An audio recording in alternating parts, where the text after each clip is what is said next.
യേശുക്രിസ്തു അഹറോനേക്കാൾ ശ്രേഷ്ഠൻ, യേശുക്രിസ്തു മഹാപുരോഹിതന്മാരെക്കാൾ ശ്രേഷ്ഠൻ, യേശുക്രിസ്തു ദൈവാലയത്തെക്കാൾ ശ്രേഷ്ഠൻ. അങ്ങനെ ഓരോ അധ്യായത്തിലും യേശുക്രിസ്തു ശ്രേഷ്ഠൻ ശ്രേഷ്ഠൻ എന്ന് രേഖപ്പെടുത്തിയിരിക്കുക. അതാ ഈ പുസ്തകത്തിലെ പ്രധാന വിഷയം. ഇന്ന് രാത്രി എന്നെ കേൾക്കുന്നവരോട് ഓർപ്പിക്കട്ടെ, ഈ ആയുസ്സിൽ എനിക്ക് നിങ്ങൾക്ക് ലഭിച്ച ഏറ്റവും വലിയ ഭാഗ്യം ശ്രേഷ്ഠനായ ഉന്നതനായ മഹത്വമുള്ള യേശുവിനെ ആരാധിക്കുവാൻ, യേശുവിനെ സേവിപ്പാൻ, യേശുവിനെ ശുശ്രൂഷിപ്പാൻ നമുക്ക് ലഭിച്ചതായ ഏറ്റവും വലിയ ഭാഗ്യം. ഒരു പാട്ടിൻ്റെ വരി ഇങ്ങനുണ്ട്: കരുതനാമവൻ കരത്തിനാൽ പിടിച്ചിരിക്കയാൽ, കരുതനാമവൻ കരത്തിനാൽ പിടിച്ചിരിക്കയാൽ, ഒരുത്തനും പിടിച്ചു വേർപിരിക്കുവാൻ കഴിഞ്ഞിട, വിരുദ്ധമായി വരുന്നതൊന്നും ഏതുമേ ഭയന്നിടാ, വിരുദ്ധമായി വരും ഏതുമേ ഭയന്നിടാ.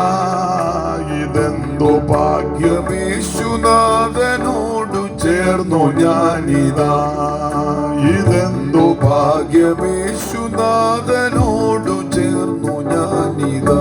അനാഥനല്ല ഞാനിനി അനുഗ്രഹാവകാശിയായ, അനാഥനല്ല ഞാനിനി അനുഗ്രഹാവകാശിയായ, അനാദി നിർണയ പ്രകാരമെന്നെയും വിളിക്കയാൽ, വിനാശമില്ലെനിക്കിനി അനാമയം വസിച്ചിടാം, വിനാശമില്ലെനിക്കിനി അനാമയം വസിച്ചിടാം. ഇതെന്തു ഭാഗ്യമേശുനാഥനോടു ഞാനിതാ, ഇതെന്തു ഭാഗ്യം യേശുനാഥനോടു ചേർന്നു ഞാനിതാ. ഇത്ര ശ്രേഷ്ഠനാഥൻ എന്റെ മിത്രമായി ഭവിച്ചു, ഇത്ര ശ്രേഷ്ഠനാഥൻ എന്റെ മിത്രമായി ഭവിച്ചു. ഇതെന്തു ഭാഗ്യം യേശുനാഥനോടു ചേർന്നു ഞാനിതാ, ഇതെന്തു ഭാഗ്യം യേശുനാഥനോടു ചേർന്നു ഞാനിതാ. കരമുയർത്തി ദൈവത്തെ മഹത്വപ്പെടുത്തുക. അപ്പോൾ ഈ ആയുസ്സിൽ നമുക്ക് ലഭിച്ച ഏറ്റവും വലിയ ഭാഗ്യം സത്യദൈവമായ, നിത്യദൈവമായ, ഏകദൈവമായ, സാക്ഷാൽ ദൈവമായ, ജീവനുള്ള ദൈവമായ യേശു ക്രിസ്തുവിനെ ആരാധിക്കുന്നതാണ്. അതായത് പുസ്തകത്തിലെ പ്രധാന വിഷയം നസ്രയനാകുന്ന യേശു ക്രിസ്തു. ആട്ടെ, അധികം ദീർഘമാക്കുന്നില്ല ആ ഭാഗം. ഓരോ അധ്യായത്തിലും യേശു ക്രിസ്തു ശ്രേഷ്ഠൻ എന്ന് തെളിയിച്ചു.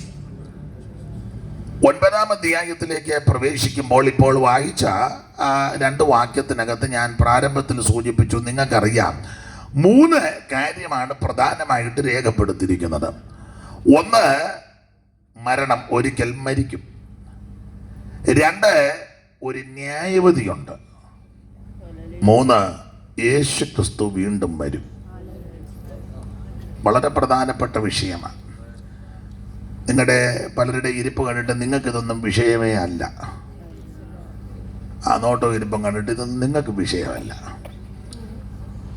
പക്ഷേ എനിക്കിത് വിഷയമാണ്. വേദപുസ്തകത്തിലും ഇത് വലിയ പ്രധാന വിഷയമാണ്. 3 കാര്യമാണ്. അതിലൊന്ന്, ഒരിക്കൽ മരിക്കും. ഇവിടെ ഇരിക്കുന്ന എല്ലാവരും മരിക്കും. നിങ്ങളുടെ ആ ചിലരുടെ നോട്ടോ ഇരിപ്പം കണ്ടിട്ട് മരിക്കുകയില്ല, അങ്ങനൊന്നും ഞാൻ മരിക്കത്തില്ല എന്നുള്ള രീതിയിലാണ് ചിലരുടെ ഇരിപ്പ്. ഞാനിവിടെ നിന്ന് ഇങ്ങനെ നോക്കി മിക്കതും പരുവക്കേടായി പോകാറായി. അത് തന്നെ മരിക്കുമെന്നുള്ളതിൻ്റെ ലക്ഷണമാണ്. ആ നോട്ടോ ഇരിപ്പം കാണുമ്പോൾ അറിയാം ഇത് ഒത്തിരി നാളിനി വണ്ടി ഓടുകയല്ലെന്നും.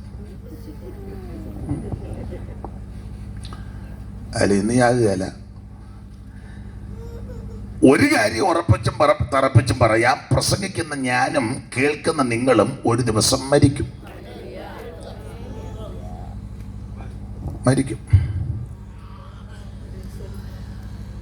സിനിമാ പാട്ടാണോ നാടകത്തിലാണോ ഒരു വരിയുണ്ട്, പണ്ട് കേട്ടിട്ടുള്ളതാ. വരിയെല്ലാം മറന്നുപോയി. പക്ഷേ തെറ്റ് കാരണം ഞങ്ങൾ ക്ഷമിക്കണം. ഇപ്പം വേണേ യൂട്യൂബുകാർ കട്ട് ചെയ്തിടുന്നവർ പറയാം അയാളിപ്പോൾ സുവിശേഷം ഒന്നും പറയുന്നില്ല, സിനിമാ പാട്ട് പാടി നീ എന്തെങ്കിലും ഒപ്പിയിലല്ല ഇപ്പം എന്നാ ചെയ്യുന്നു.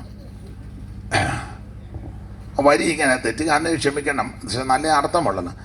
മരണം വാതിൽക്കലൊരു നാൾ. നിങ്ങൾക്കത് അറിയത്തില്ലല്ലയോ? നിങ്ങളെല്ലാം ആത്മീയരായതുകൊണ്ട് ഏതായാലും തികഞ്ഞ ആത്മീയരായ ഗ്രൗണ്ടിൽ വന്നിരിക്കുന്നത്.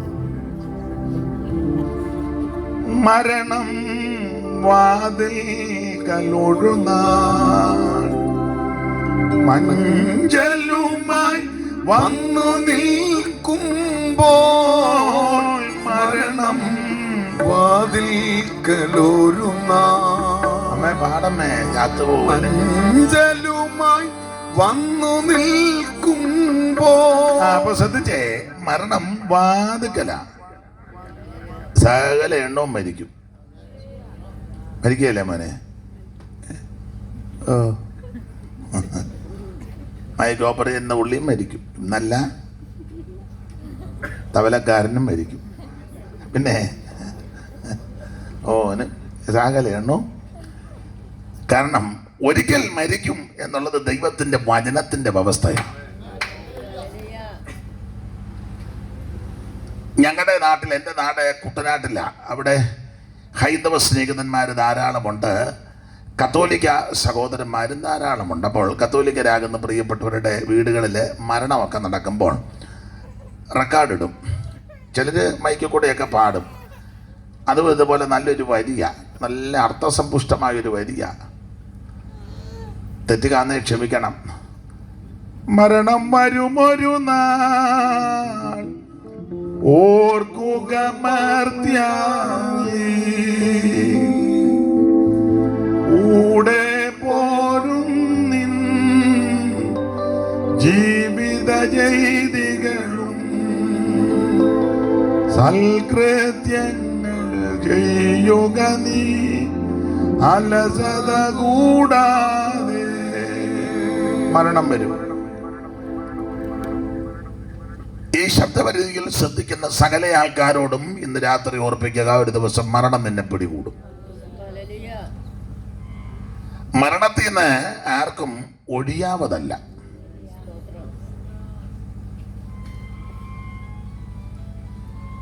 മരിക്കുന്നതിന് മുമ്പ്, സ്വാഭാവിക മരണം നടക്കുന്നതിന് മുമ്പ് ചില ലക്ഷണങ്ങൾ കാണാം. ആ ലക്ഷണം കാണുമ്പോൾ ഓർത്തോണം പോകാറായെന്ന്. എന്തോ അതിൻ്റെ ലക്ഷണങ്ങൾ വായിക്കാം. സഭാപ്രസംഗി 12-ാം അധ്യായത്തിൻ്റെ 1 മുതൽ വായിച്ചു. അപ്പം ലക്ഷണങ്ങൾ ധാരാളമുണ്ട്. ഈ ലക്ഷണമുള്ളവരല്ല ഇന്ന് രാത്രി ശ്രദ്ധിച്ച് കേൾക്കണം, പോകാറായെന്ന് ഓർത്തോണം. എന്തിയാ സഭാപ്രസംഗി ഇല്ലേ? ഇത് പുതിയ നിയമം മാത്രമേ ഉള്ളൂ, ഒന്നുമില്ല. അതെവിടെ നിന്ന് കിട്ടി? നിന്റെ യൗവനകാലത്ത് നിന്റെ സൃഷ്ടാവിനെ ഓർത്തുകൊള്ളുക. ദുർദിവസങ്ങൾ വരികയും എനിക്കിഷ്ടമില്ല എന്ന് നീ പറയുന്ന കാലം സമീപിക്കുകയും സൂര്യനും വെളിച്ചവും ചന്ദ്രനും നക്ഷത്രം ഇരുണ്ടുപോകുകയും മഴ പെയ്ത ശേഷം മേഘങ്ങൾ മടങ്ങി വരികയും ചെയ്യും മുമ്പേ തന്നെ അന്ന് വീട്ടുകാവൽക്കാർ വിറയ്ക്കും. അന്ന് വീട്ടുകാവൽക്കാർ വിറയ്ക്കും. ഈ ശരീരം ഒരു വീടാ, അങ്ങനെ വേദപുസ്തകം പഠിപ്പിക്കുന്നത്. ഒരു വീടാ, ഭവനമാണ്. ഈ വീടിനെ കാവൽ ചെയ്യുന്ന കാവൽക്കാർ വിറയ്ക്കും, കൈയും കാലും ഒക്കെ വിറയ്ക്കുമെന്നായി പറഞ്ഞത്. ഇച്ചിരി വിറവൽ വരുമ്പോൾ ഓർത്തോണം പോകാറായി. പോകുന്നതിൻ്റെ ലക്ഷണമാണ്. അടുക്കളയിൽ പെരുമാറുമ്പോൾ സ്പൂണ് പെട്ടെന്ന് താഴെ പോകുന്നു, അയ്യോ അന്നേരം ഓർത്തോണം പോകാറായെന്ന്. ചെറിയ വിറവൽ കാപ്പി എടുക്കുമ്പം കിടുകിടാന്ന് അടിക്കുന്നുണ്ടെങ്കിൽ ഓർത്തോണം പോകാറ്. പേടിപ്പിക്കാൻ പറഞ്ഞതല്ലേ, ഉള്ള കാര്യമായി പറയാന്ന്. ഈ വീടിനെ കാവൽ ചെയ്യുന്നത് കയ്യും കാലുമാ. അടി വരുമ്പോൾ കയറി തടയുക, വീടാൻ വരുമ്പം കൈ കുത്തി. അപ്പൊ ഈ ശരീരമാകുന്ന വീടിനെ കാവൽ ചെയ്യുന്ന കയ്യും കാലും അത് വിറയ്ക്കും. വീട്ടുകാവൽക്കാർ വിറയ്ക്കും. പിന്നെ ബലവാന്മാർ കുനിയും. ഇച്ചിരി നടുവിന് ഇച്ചിരി വളവൊക്കെ വരും. ചെറിയ വളവ് വരുമ്പോൾ ഓർത്തോണം തങ്ങമ്മ പോകാറായി. അതിന് ആരിശം കയറുകയൊന്നും ചെയ്യരുത്.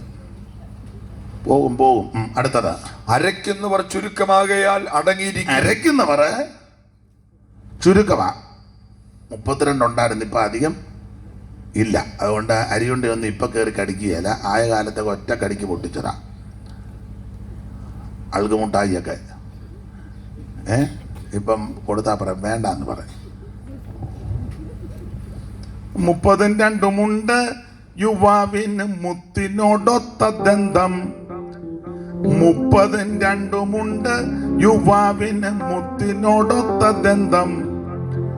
ഡോക്ടർ പറിച്ചതും പട്ടത് നീക്കിയാൽ ഡോക്ടർ പറിച്ചതും അത് നീക്കി ഏതാനും അങ്ങോട്ടു നാദിയായിട്ടു ബാല്യകാലത്തിലെ നിൻ ശ്രദ്ധാവിനെ ഓർത്തുകൊള്ളുകൻ പ്രിയനെ.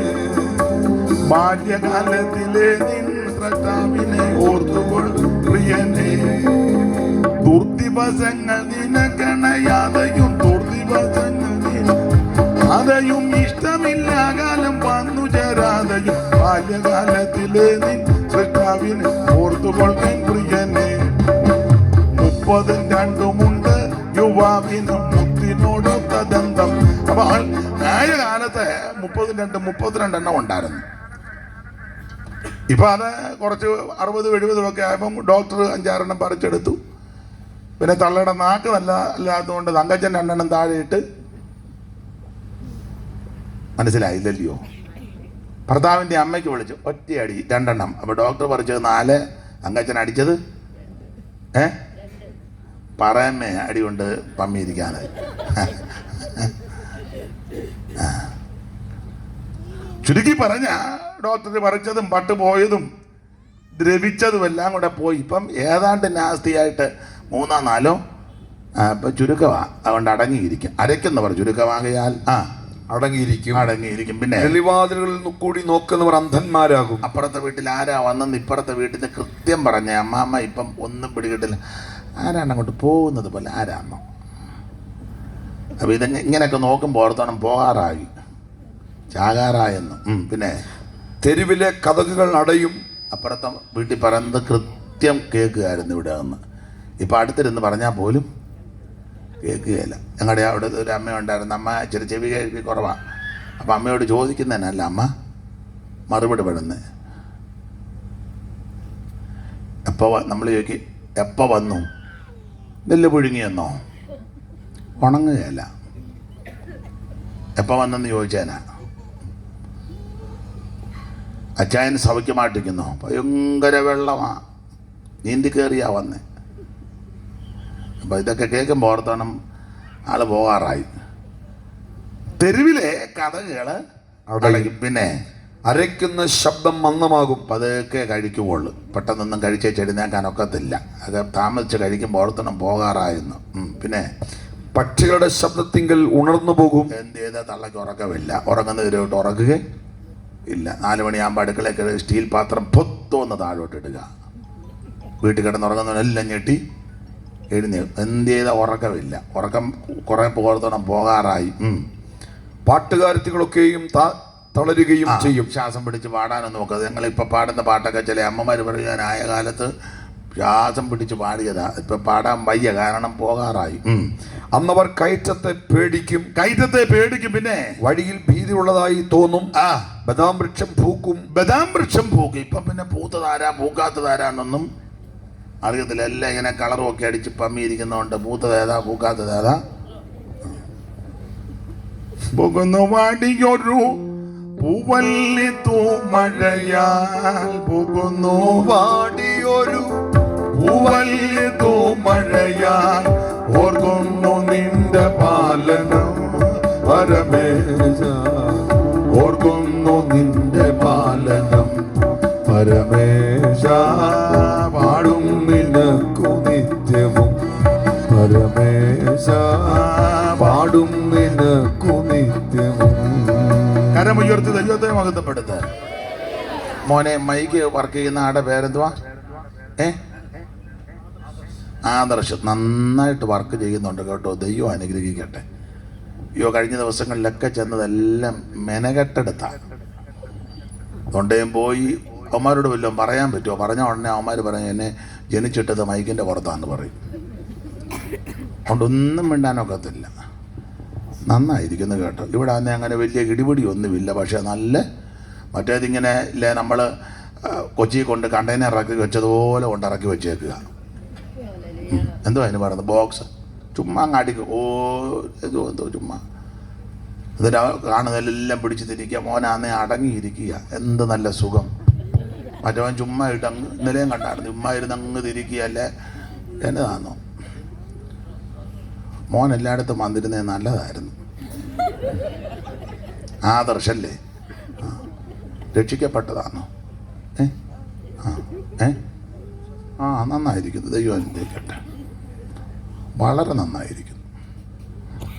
ഇനി കൺവെൻഷൻ നടത്തുമ്പോൾ പുള്ളിയെ വിളിക്കാവുള്ളൂ കേട്ടോ. അതുകൊണ്ടാണ് പറഞ്ഞത്.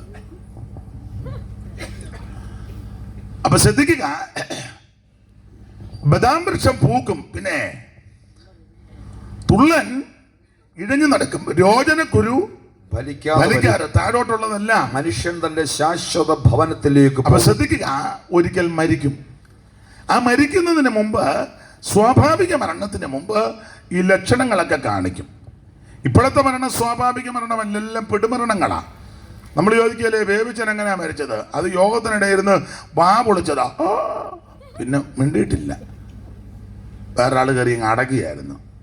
ഒറ്റ വായിക്കോട്ടയ്ക്കുള്ളതേ ഉള്ളൂ. നീ നമ്മൾ ചോദിക്കല്ലേ ഇല്ല അമ്മണിമാമ എങ്ങനെയാ മരിച്ചത്? അത് ഇക്കിളെടുത്ത് പിന്നെ ഒന്നും മിണ്ടിയില്ല. അമ്മണി ഒരു ഇക്കിളിനേ ഉള്ളൂ. അമ്മണിയുടെ വർത്താനം കേട്ടാൽ 50 ഇക്കിളിനുണ്ടെന്ന് പറഞ്ഞായിരിക്കുന്നത്. പക്ഷേ ഒരിക്കലിന് പോലും ഇല്ല. സകല ആൾക്കാരും മരിക്കും. ഇപ്പോഴെല്ലാം പെടുമരണങ്ങളാ. നമ്മൾ കേട്ടിട്ടില്ലേ എങ്ങനെയാ മരിച്ചത്? സൈലന്റ് ആയിരുന്നെന്ന്. പുള്ളി യോഗത്തിന് സഭായത്തിന് സൈലന്റ് ആയിരുന്നു.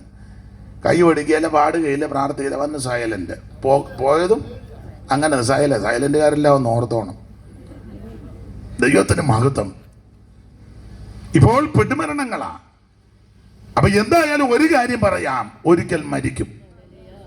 മരണം നിന്നെ പിടികൂടും. സ്തോത്രം. മനുഷ്യന്റെ ആയുസ് ചാഞ്ഞു പോകുന്ന നിഴല് പോലെയാ, പുരപ്പുറത്തെ പുല്ല് പോലെയാ, നിലത്തൊഴിക്കുന്ന വെള്ളം പോലെയാ, ആവി പോലെയാ മനുഷ്യന്റെ. ഏത് മനുഷ്യനും ഉറച്ചു നിന്നാൽ ഒരു ശ്വാസമാണ്. ദൈവത്തിന്റെ മഹത്വം. സങ്കീർത്തനത്തിൽ ഒരു പദമുണ്ട്, 70 ഏറെ ആയാൽ 80. അതെല്ലാം വളരെ പ്രയാസവും ബുദ്ധിമുട്ടുമാ. അത് വേഗം തീരുമെന്നാ പറഞ്ഞിരിക്കുന്നത്. നമ്മുടെ ആയുസ് ക്ഷണികമാ. മനുഷ്യ ജീവിതം 2 വിഷയത്തിൽ അധിഷ്ഠിതമാ. ഒന്ന് ക്ഷണികത, 2 നിത്യത. അപ്പോൾ മരിക്കും, എല്ലാവരും മരിക്കും. മാത്രമല്ല മരണമെന്ന് പറഞ്ഞാൽ മരണം സാർവത്രികമാ. എല്ലായിടത്തും ഉണ്ട് മരണം. ഇന്ന് രാത്രി തിരുവനന്തപുരം ജില്ലയിൽ മരണം നടക്കുമ്പോൾ കാസർഗോഡ് ജില്ലയിലും മരണമുണ്ട്, പത്തനംതിട്ട ജില്ലയിലും മരണമുണ്ട്, ആലപ്പുഴ ജില്ലയിലും മരണമുണ്ട്, അയൽ സംസ്ഥാനം തമിഴ്നാട്ടിലും മരണം നടന്നിരിക്കുക, അങ്ങ് ഡൽഹിയിലും മരണമുണ്ട്, പാകിസ്ഥാനിലും മരണമുണ്ട്, ബർമയിലും ഭൂട്ടാനിലും ഒക്കെ മരണമുണ്ട്, അമേരിക്കയിലും മരണം നടന്നിട്ടുണ്ട്. മനുഷ്യൻ എവിടെല്ലാം ഉണ്ടോ അവിടെല്ലാം മരണം നടന്നിരിക്കുക. മരണം സാർവത്രികമാണ്. അമേരിക്കക്കാര് കാശുള്ളവരാ, അല്ലെങ്കിൽ ലോകത്തിലെ നമ്പർ 1 എന്നൊക്കെയാ പറയുന്നത്. ആയിക്കോട്ടെ, പക്ഷെ അവിടെയും മരണമുണ്ട്. കാശുണ്ടെന്നോർത്തോ, മറ്റേ ബിസിനസ് മേഖലകൾ മെച്ചപ്പെട്ടെന്നോർത്തോ മരണം വരാതിരിക്കത്തില്ല. മരണം എല്ലായിടത്തും ഉണ്ട്, സാർവത്രികമാണ്. 1. 2, മരണം എല്ലാവരെയും പിടികൂടുമെന്നുള്ളതാണ്. ഇതിന് ഏറ്റവും വലിയ ഉദാഹരണം നമ്മുടെ കർത്താവ് ആ സംഭവം പറഞ്ഞത്.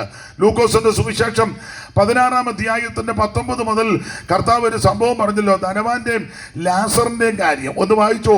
ആ 16-19 മുതലാന്ന് തോന്നുന്നു. ഒന്ന് വായിച്ചേ. ധനവാനായ ഒരു മനുഷ്യനുണ്ടായിരുന്നു. ഇത് കഥയല്ല, ഉപമയല്ല, ഊഹാഭോഗമല്ല. ഉണ്ടായിരുന്ന ഒരു മനുഷ്യനുണ്ടായിരുന്നു, ധനവാൻ. അവൻ ധൂമ്രവസ്ത്രവും പട്ടും ധരിച്ച് ദിനംപ്രതി ധൂമ്രവസ്ത്രവും പട്ടുമൊക്കെ ധരിച്ച് ദിനംപ്രതി ആഡംബരത്തോടെ സുഖിച്ചു. പിന്നെ സുഖിച്ചുകൊണ്ടിരിക്കുക. ലാസർ എന്ന പേരുള്ള ദരിദ്രൻ. അപ്പോൾ തൊട്ടടുത്ത് ലാസർ എന്ന പേരുള്ള ദരിദ്രൻ. ഇവിടെ ധനവാൻ അപ്പറേ ദരിദ്രൻ. ദൈവത്തിന്റെ മഹത്വം. വ്രണം നിറഞ്ഞവനായി ഇവന്റെ പടിപ്പുരയ്ക്കൽ കിടന്നു. പിന്നെ ധനവാന്റെ മേശയിൽ നിന്ന് വീഴുന്നത് തിന്ന് വിശപ്പടക്കുവാൻ ആഗ്രഹിച്ചു. നായ്ക്കളും വന്ന് അവന്റെ വ്രണം നക്കും. ആ ദരിദ്രൻ മരിച്ചപ്പോൾ ദരിദ്രൻ മരിച്ചു. അപ്പൊ ദരിദ്രൻ മരിക്കും. അടുത്തത് ദൂതന്മാർ അവനെ അബ്രഹാമിന്റെ മടിയിലേക്ക് കൊണ്ടുപോയി. പിന്നെ ധനവാനും മരിച്ച് അടക്കപ്പെട്ടു. ധനവാനും മരിച്ചു. അപ്പം രണ്ടുപേരും മരിച്ചു. ദരിദ്രനും മരിച്ചു, ധനവാനും മരിച്ചു. സ്തോത്രം.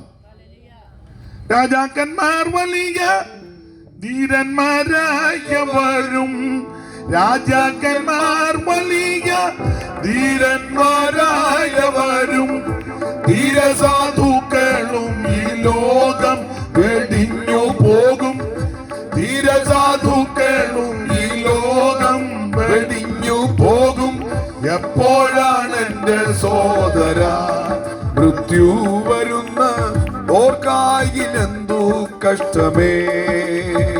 എപ്പോഴാണ് എന്റെ സോദര മൃത്യു വരുന്ന ഓർക്കായിലെന്തു കഷ്ടമേ. അപ്പൊ ശ്രദ്ധിക്കുക, എന്നെ കേൾക്കുന്ന പ്രിയരെ, മരണം സകല ആൾക്കാരെയും പിടികൂടും. ഒന്ന്, മരണം സാർവത്രികമാണ്. ഇവിടെയും ഉണ്ട് മരണം, എവിടെയും ഉണ്ട് മരണം. രണ്ട്, മരണം സകല ആൾക്കാരെയും പിടികൂടും. കോടിക്കണക്കിന് സ്വത്തുണ്ടെന്നോർത്ത് മരണം വരാതിരിക്കത്തില്ല, മരണം വന്ന് പിടികൂടും. ഇന്ത്യയിലെ എത്രയോ ധനാഢ്യന്മാര് കാശില്ലാഞ്ഞിട്ടാണോ സകലയെണ്ണോ മരിച്ചു. നെഹ്റു വരെ മരിച്ചു. മോത്തിലാൽ നെഹ്റുവിൻ്റെ മകനാകുന്ന നെഹ്റു, ഇന്ത്യയുടെ പ്രഥമ പ്രധാനമന്ത്രി, അദ്ദേഹം മരിച്ചു. കാശില്ലാഞ്ഞിട്ടാണോ, കഴിവില്ലാഞ്ഞിട്ടാണോ, വിദ്യാഭ്യാസം ഇല്ലാഞ്ഞിട്ടാണോ? ലണ്ടനിൽ പോയി പഠിച്ചയാളാ. കേട്ടിട്ടുണ്ട്. ലിഫ്റ്റ് വരാൻ താമസിച്ചതിന് അദ്ദേഹത്തിൻ്റെ പിതാവ് പഠിച്ച കോളേജിന് സ്കൂളിന് 4 വർഷം ലിഫ്റ്റ് സ്ഥാപിച്ചു കൊടുത്തു. കേട്ടിട്ടുണ്ട്. അദ്ദേഹത്തിൻ്റെ സ്യൂട്ടൊക്കെ കൊണ്ടുവരുന്നത് പാരീസിൽ നിന്നാണ്. പാരീസിൽ നിന്ന്. നമ്മുടേത് കഴുകി അയലിട്ടിരിക്കുക, അത് കാക്ക വരെ തൂറി കിടക്കുക. നമ്മുടെ സൂട്ട്. ഓ, നിങ്ങൾക്കൊന്നും പിടികിട്ടുന്നില്ലെന്ന് തോന്നുന്നു. പക്ഷെ അങ്ങനെ വിദ്യാഭ്യാസമുണ്ട്, പണമുണ്ട്, എല്ലാമുണ്ട്. പക്ഷെ മരിച്ചു. ഇന്ത്യ കണ്ടതിലും വെച്ച് പ്രഗത്ഭനായ ആളാ എസ് രാധാകൃഷ്ണൻ, സർവേപ്പള്ളി.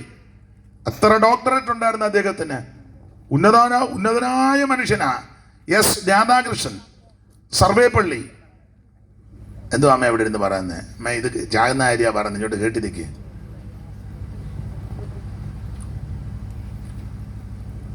അപ്പോൾ അദ്ദേഹം മരിച്ചു. അദ്ദേഹത്തിൻ്റെ 1 മണിക്കൂർ ക്ലാസ് ലഭിക്കാൻ ലോകത്തിലെ ഉന്നതന്മാരിങ്ങനെ ആകാംക്ഷ വരുത്. അദ്ദേഹം കേംബ്രിഡ്ജിലും ഓക്സ്ഫോർഡിലുമൊക്കെ വിസിറ്റിംഗ് പ്രൊഫസറായിരുന്നു. 1 മണിക്കൂർ ക്ലാസ് കിട്ടാൻ ലോകത്തിലെ ഉന്നതന്മാർ നോക്കിയിരിക്കുക. അത്രയ്ക്ക് പ്രഗത്ഭന എസ് രാധാകൃഷ്ണൻ. അദ്ദേഹവും മരിച്ചു. ആരാ മരിക്കാത്ത? NSSന്റെ സ്ഥാപകനും ആദരണീയമായ മന്നത്ത് പത്മനാഭൻ മരിച്ചില്ലയോ? സമാധി മണ്ഡപം അവിടെ ഉണ്ട്. ശ്രീനാരായണ ഗുരു, ഇന്ത്യ കണ്ടതിലേക്കും വെച്ച് മഹാനായ വ്യക്തിത്വമാണ് ശ്രീനാരായണ ഗുരു. അദ്ദേഹവും മരിച്ചു. ശ്രീമാൻ അയ്യങ്കാളി വില്ലുവണ്ടി സമരം നടത്തിയ ആളാ. അന്നത്തെ കാലത്ത് അയിത്തമുള്ള കാലത്ത് അദ്ദേഹം വില്ലുവണ്ടിയിൽ യാത്ര ചെയ്തു. തടയാനൊക്കെ ചെന്നു, പ്രശ്നങ്ങളുണ്ട്. പക്ഷെ യാത്ര മുന്നോട്ട് പോയി. അദ്ദേഹവും മരിച്ചു. വൈകുണ്ഠസ്വാമി മരിച്ചു. അങ്ങനെ പ്രഗത്ഭരായ എത്രയോ മതനേതാക്കന്മാർ, സാമുദായിക ഭരണ പരിഷ്കർത്താക്കൾ, മന്ത്രി പുങ്കവന്മാർ, ചിത്തിര തരുന്നാള് കാശില്ലായിട്ടാണോ കെട്ടിടമില്ലായിട്ടാണോ ചിത്തിരെ മരിച്ചു. മാർത്താണ്ഡവർമ്മ അദ്ദേഹവും മരിച്ചു. വേലുത്തമ്പി തളവ അദ്ദേഹവും, എല്ലാവരും. അപ്പം മരണം കാശ് നോക്കിയോ പണം നോക്കിയോ പ്രതാപം നോക്കിയോ വരാതിരിക്കത്തില്ല. സകല എണ്ണത്തിനെ മരണം പിടികൂടും. ഒരിക്കൽ മരിക്കും. ദൈവത്തിന് മഹത്വം. അപ്പോൾ അതുകൊണ്ട് സകല ആൾക്കാരും ഇന്ന് രാത്രി ചിന്തിക്കേണ്ട വിഷയം, ഒരു ദിവസം ഞാനും നിങ്ങളും ഇവിടം വിട്ട് കടന്നു പോകണം. 1, മരണം സാർവത്രികമാണ്. 2, മരണം ധനവാനെയും പിടികൂടും, ദരിദ്രനെ പിടികൂടും. 2 പേരും മരിച്ചു. 3, ഈ മരണശേഷം രണ്ടവസ്ഥയിലേക്കേ പോകൂ. ഒന്ന് യാതനാസ്ഥലം, രണ്ട് പർദീസ. ഈ രണ്ട് സ്ഥലത്തോട്ടേ പോവുള്ളൂ. ഒന്നെങ്കിൽ യാതനാസ്ഥലം, ഇല്ലെങ്കിൽ പർദീസ. ഞാൻ ആ ഭാഗം അങ്ങ് വിടുക. ഈ രണ്ട് സ്ഥലത്തേക്ക് പോകുന്നതിന് ഒറ്റ കണ്ടീഷനാ. അത് ലാസർ മരിച്ചു, ധനവാനും മരിച്ചു. ധനവാൻ മരിച്ച് യാതനാസ്ഥലത്ത് എന്ന പുള്ളി മേളിലോട്ട് നോക്കിയപ്പോൾ ലാസർ ഇരിക്കുന്നു. ആ നോട്ടം ജീവിച്ചിരുന്നപ്പോൾ നോക്കുകാരനെ രക്ഷപ്പെട്ടേനെ. ചത്തു കഴിഞ്ഞാ പുള്ളി നോക്കിയത്. ജീവിച്ചിരുന്നപ്പോൾ പുള്ളിക്ക് അതൊന്നും നോക്കാം, മേലോട്ട് നോക്കാൻ പുള്ളിക്ക് താല്പര്യമില്ലായിരുന്നു. പുള്ളി ആഡംബരമൊക്കെ ആയിട്ട് സുഖിച്ച് പൊളച്ച് മതിച്ചിരിക്കുക, മേളിലോട്ട് നോക്കിയില്ല. ചത്തു കഴിഞ്ഞ് യാതനാസ്ഥലത്ത് ചെന്നപ്പോൾ പുള്ളി മേളിലോട്ട് നോക്കി. നോക്കിയപ്പോൾ തൻ്റെ വീടിൻ്റെ പടിവാതിൽക്ക് കിടന്ന് വ്രണം നിറഞ്ഞ ലാസർ അബ്രഹാം പിതാവിൻ്റെ മടിയിലിരിക്കുന്നു. അപ്പൊ പുള്ളി ഉടനെ പറയാ, അബ്രഹാം പിതാവേ, ലാസറിനെ ഇങ്ങോട്ട് വിടണം, ആ വിരലിന്റെ അറ്റം മുക്കി വെള്ളത്തിൽ മുക്കി ഒന്ന് തണുപ്പിക്കാൻ. അയ്യോ, പട്ടിയും കുട്ടിയും എല്ലാം കരയുക. അങ്ങനെ തന്നെ. പറയാ പട്ടി, പറയാ കുട്ടി. അതിനകത്ത് പോയി തല്ലരുത്, അത് പിന്നെയും കിടന്ന് അലയ്ക്കുവേ, അവിടെ അങ്ങനെ അടങ്ങിയിരിക്കുക. പടിയെടുത്തോണ്ട് പോകുന്ന അതിനെ തല്ലാനാണോ? ആശോപ്പിച്ചു വെക്കരുത്.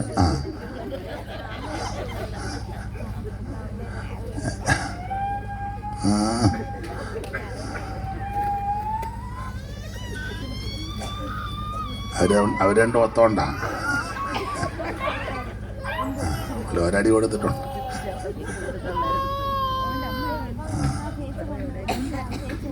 പണ്ടൊക്കെ പട്ടി കരയുമ്പോൾ ഓർക്കുന്ന ഒരാളെ കൊണ്ടുപോകാൻ വന്നതാണ്.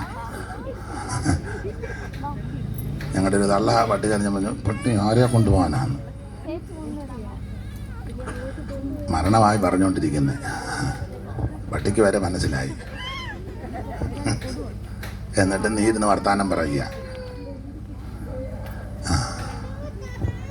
രണ്ട് വിഷയത്തിനും വിടുതൽ കിട്ടട്ടെ. അപ്പൊ ശ്രദ്ധിച്ചേ,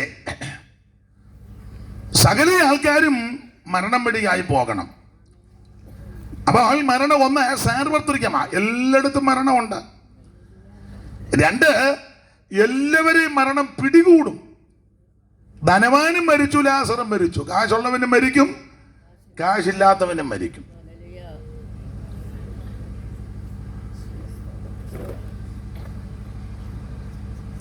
അപ്പൊ ശ്രദ്ധിക്കുക, അധ്യാത്മരാമായണത്തിൽ ഒരു വരിയുണ്ട്, ഭോഗങ്ങൾ ഓരോ ക്ഷണപ്രഭാചഞ്ചലം വേഗേന നഷ്ടമായുസുമോർക്ക നീ വക്നി സന്തപ്ത ലോകസ്ഥാംബു ബിന്ദുന സന്നിഭം മർത്യജന്മം ക്ഷണഭങ്കുരം ചക്ഷുശ്രവണകളസ്തമാം ദുർദുരം ഭക്ഷണത്തിനപേക്ഷിക്കുന്നത് പോലെ കാലാകിന പരിഗ്രസ്തമാം ലോകവും ആലോലചേതസാ ഭോഗങ്ങൾ തേടുന്നു. അപ്പൊ അതിന്റെ വരിയുടെ ഒരർത്ഥം, ഭോഗങ്ങൾ ഓരോ ക്ഷണപ്രഭാചഞ്ചല. ഭോഗം, സുഖം, ഈ ലോകത്ത് ലഭിക്കുന്ന സുഖങ്ങളെല്ലാം ക്ഷണപ്രഭ പോല, എന്ന് പറഞ്ഞാൽ മിന്നൽ പോല. കൊള്ളിയാൻ മിന്നുന്നത് ഒത്തിരി നേരം നിൽക്കത്തില്ല, മിന്നി പോവുക. ഇതുപോലാണ് ക്ഷണപ്രഭ. അതുപോലെ ഭോഗം, സുഖം. ഭോഗങ്ങളെല്ലാം ക്ഷണപ്രഭാചഞ്ചലം വേഗേന നഷ്ടമായുസുമോർക്ക നീ. ആയുസ് വേഗം തീർന്നു പോകുന്നതാ, ചാഞ്ഞു പോകുന്ന നടല് പോലെ. അതിന് ഉദാഹരണമാ വക്നി സന്തപ്ത ലോകസ്ഥാംബു ബിന്ദുന സന്നിഭം മർത്യജന്മം ക്ഷണഭങ്കുരം. വക്നി സന്തപ്ത ലോകസ്ഥാംബു ബിന്ദുന എന്ന് പറഞ്ഞാൽ ചുട്ടുപടിപ്പിച്ച ഇരുമ്പോട്ടിന്റെ പുറത്ത് ഒരു തുള്ളി വെള്ളം, അമ്പു ബിന്ദുന, വെള്ളത്തുള്ളി വീണാൽ ഒരു ശബ്ദം കേൾക്കാം, അത്രേ ഉള്ളു, വെള്ളം കാണുകയില്ല. ഇതുപോലെ മനുഷ്യജീവിതം, ആയുസ്. ചക്ഷുശ്രവണകളസ്തമാം ദർദൂരം ഭക്ഷണത്തിന് അപേക്ഷിക്കുന്നത് പോലെയും. അപ്പൊ ശ്രദ്ധിക്കുക, മനുഷ്യജീവിതം ക്ഷണഭങ്കുരമാണ്. കാശുള്ളവനും മരിക്കും, കാശില്ലാത്തവനും മരിക്കും. 3, മരണശേഷം രണ്ടവസ്ഥയിലേക്കാണ് പോകുന്നത്. ധനവാൻ യാതനാസ്ഥലത്തേക്ക്, ലാസർ ആശ്വാസമുള്ളിടത്തേക്ക്. അതല്ലേ അവനവിടെ ഇരുന്ന് ആശ്വസിക്കുന്നെന്ന്. അവനവിടെ ഇരുന്ന് രണ്ടവസ്ഥയാണ് മരണശേഷം. 1 ആശ്വാസം, 2 യാതന. ഇത് 2 അവസ്ഥകളാണ്. ഈ യാതനാ സ്ഥലത്ത് പോകാൻ കാരണമെന്ന? അതിന്റെ കാരണമാ. ആശ്വാസം പ്രാപിച്ചെടുത്ത് പോകാൻ കാരണമെന്ന? അതിന്റെ കാരണമാ പറയാൻ പോകുന്നത്. ധനവൻ അവിടെ കിടന്ന് മേളിലോട്ട് നോക്കിയപ്പോൾ ലാസർ. അപ്പൊ അബ്രഹാം പിതാവിനോട് പറഞ്ഞു, ലാസറിനെ ഇങ്ങോട്ട് വിടണം. അതെന്തിനാ?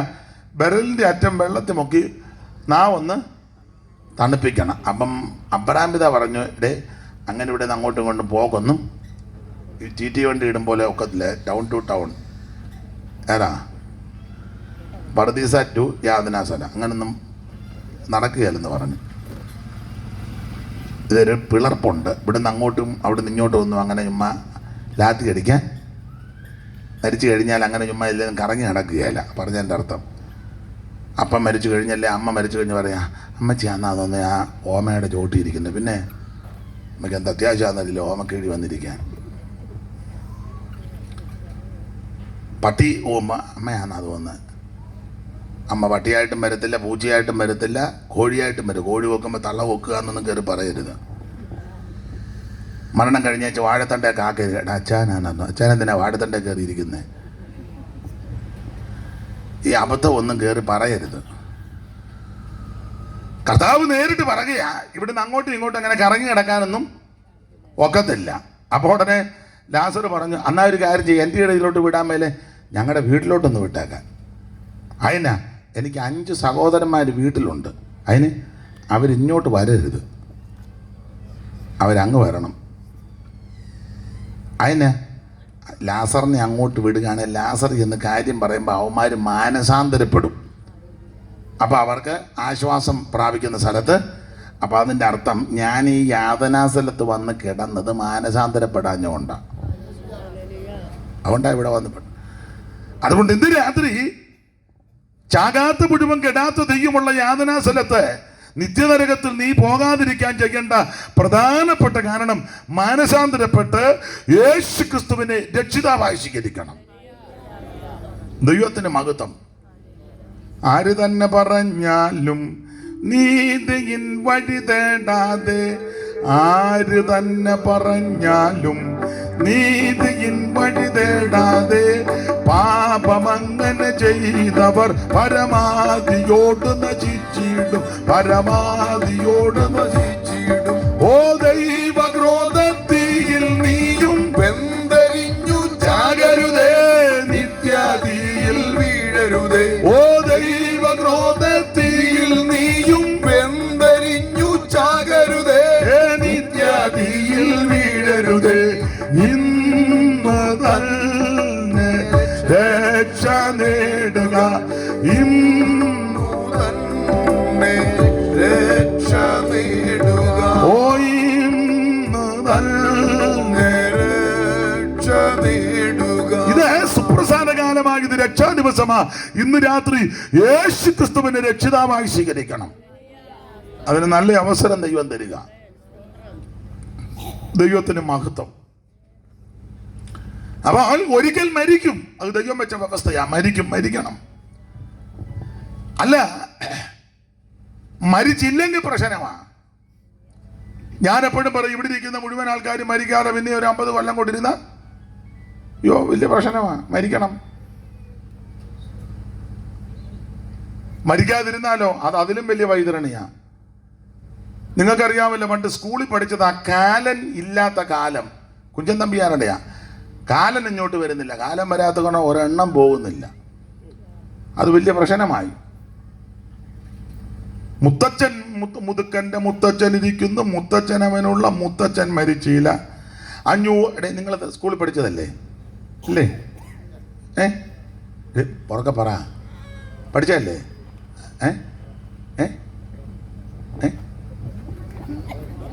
കുറച്ചോ പഠിച്ചതല്ലേ? ആ പഠിച്ചെന്നാന്നോ പാസ്റ്റർമാർ പറഞ്ഞേ? അതാ ഒക്കെ പഠിക്കണം. ഞാൻ ചൊല്ലുമ്പോലൊന്നുമല്ല സാർമാർ ചൊല്ലുന്നത് കേട്ടോ. ഒരു നല്ല രീതിയിലാണ് പഠിപ്പിക്കുന്നത്. മുത്തച്ഛൻ്റെ മുത്തച്ഛൻ മരിച്ചില്ല, മുത്തച്ഛൻ അവനുള്ള അങ്ങനല്ലേടാ. 500 വയസ്സുള്ള ഈ അമ്മ കൂടെ എഴുന്നേറ്റ് എവിടോട്ട് പോവുക?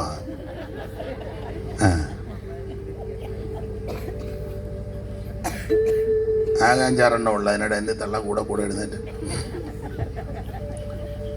500 വയസ്സുള്ളോരപ്പൂപ്പന്മാരും ഇപ്പോൾ കുഞ്ഞായിട്ടിരിക്കുന്നു. അപ്പൂപ്പൻ അവർ കൊണ്ട് കഞ്ഞിക്ക് വകയില്ല, വീടുകൾ ഒരിടത്തും കുഞ്ഞുങ്ങൾ കെട്ടു 10 പറയരി കൊണ്ടുപോരാ. 10-100 പറ വെച്ചാൽ മുതുക്കന്മാർക്ക് അതും കൊണ്ടങ് എത്രമാത്രം 2 തറ്റ് വിളമ്പുമ്പോൾ എത്തുമല്ല. കഞ്ഞി വിളമ്പുമ്പോൾ ചാകാത്തതെല്ലാം വരുമെന്ന്. അത് പ്രശ്നമായി. 10-100 പറ വെച്ചാൽ മുതുക്കന്മാർക്ക് അതുകൊണ്ട് ഒക്കുന്നില്ല. അപ്പം ചാകാതിരുന്ന പ്രശ്നമാണ്. അപ്പം മരിക്കണം, മരിച്ചേ ഒക്കൂ. ഒരിക്കൽ മരിക്കുകയും പിന്നെ ന്യായവിധിയും ദൈവം നിയമിച്ചിരിക്കുന്നതാ. മരണത്തിൽ നിന്ന് ആർക്കും ഒഴിയാമതല്ല. മൂത്താമ്പാക്കൽ ഉപദേശം ഒരിക്കൽ ഇങ്ങനെ പാടി: കൊട്ടാരമായാലും വിട്ടേ മതിയാകൂ, കോട്ടയ്ക്കകത്തേക്കും മൃത്യു ചെല്ലും.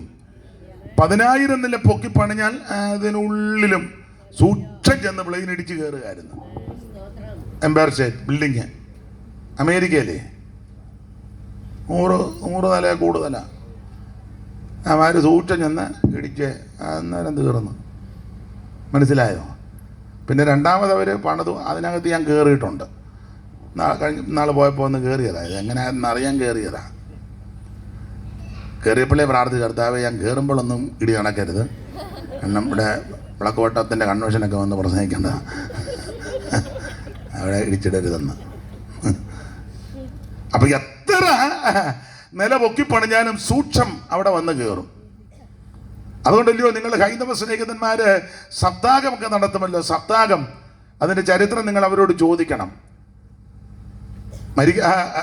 മരിക്കുമെന്ന് പറഞ്ഞ് മരിക്കുകയില്ല. അതിന് പ്രത്യേക സ്ഥലമൊക്കെ നിർമ്മിച്ച് അതിനകത്ത് കയറിയിരുന്ന് പഴത്തിനകത്തൂടെ പുഴുവൻ്റെ രൂപത്തിൽ വന്ന് കയറി മേളിൽ ചെന്ന് പഴമെടുത്ത് കഴിച്ച്, അത് ചരിത്രമൊന്നും ഇപ്പം പറഞ്ഞ അവർ പറയും മരിക്കും. അതുകൊണ്ട് ആ പണ്ട് അമ്പലത്തിൽ പോയപ്പോഴൊക്കെ ചൊല്ലിട്ടുണ്ട്: കരളിൽ വിവേകം കൂടാതെ കണ്ടര നിമിഷം ബദ കളയരുതാരും, മരണം വരുമിനി എന്ന് നിനച്ചിക മരുവുക സതതം നാരായണ ജയ. നമ്മുടെ യൂട്യൂബുകാരി നാരായണ ജയ എന്നുള്ളത് കട്ട് ചെയ്തേച്ച് പറയാളിപ്പം നാമം ജപിക്കാന്ന്. അയ്യോ എന്തെല്ലാം നാശം ഒപ്പിച്ചു വെക്കുന്നറിയാം. മോനങ്ങനെ ഒപ്പിക്കുകയല്ലോ. പേരെന്തുവാ? നല്ല പേരാ, കളയരുത്. കുന്നുകൾ പോലെ തന്നെ മുണ്ടാകിലും ഇന്ദ്രനു സമമായി വാണിടുകിലും ഒന്നുരിയാടുവതിന്നിട കിട്ട വന്നാൽ യമഭടർ നാരായണ ജയ. അപ്പോൾ കുന്നുകൾ പോലെ ധനമുണ്ടെങ്കിലും ഇന്ദ്രന് സമമായി നീ ജീവിക്കുന്ന വ്യക്തിയാണെങ്കിലും യമകിങ്കരന്മാർ വന്ന് അറസ്റ്റ് ചെയ്താൽ ഒക്ഷര ഉരിയാടാൻ അനുവദിക്കുകയില്ല. എൻ്റെ മൊബൈൽ എന്ന് പറയുന്നതിന് മുന്നേ എൻ്റെ യാകാൻ നോക്കിയിരിക്കുക എൻ്റെ മൊബൈൽ അടിച്ചു മാറ്റാൻ. ഒരു തർക്കവുമില്ല. ഇപ്പോൾ ഇട്ടിരിക്കുന്ന കമ്മലും മാലയൊക്കെ മരുമകൾ ഉന്നം വെച്ച് നിൽക്കാതെ അള്ളയുടെ കണ്ണടന്നതിന് മുന്നേ അവൾ ആദ്യം കയറി അത് എടുക്കത്തേ ഉള്ളൂ. എൻ്റെ അമ്മച്ചിയെന്നും പറഞ്ഞ് തൂത്തൊരു പിടി. അപ്പൊ ചുരുക്കി പറഞ്ഞാൽ സകലതും വിട്ടേച്ച് പോകണം.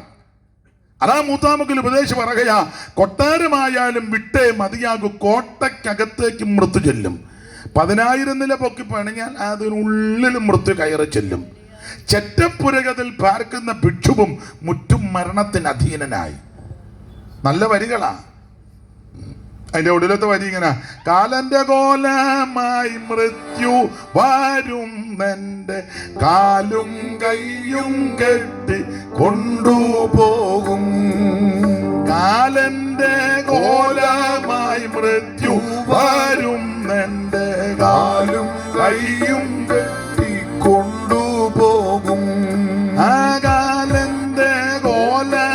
മുമ്പായി മൃത്യു വരുന്നെന്റെ കാലും കയ്യും കെട്ടി കൊണ്ടുപോവാ. കണ്ണും മീഴിച്ചു ഞാൻ, വായും പിളർന്നു ഞാൻ, മണ്ണോട് മണ്ണങ്ങു ചേർന്നിടുമേ.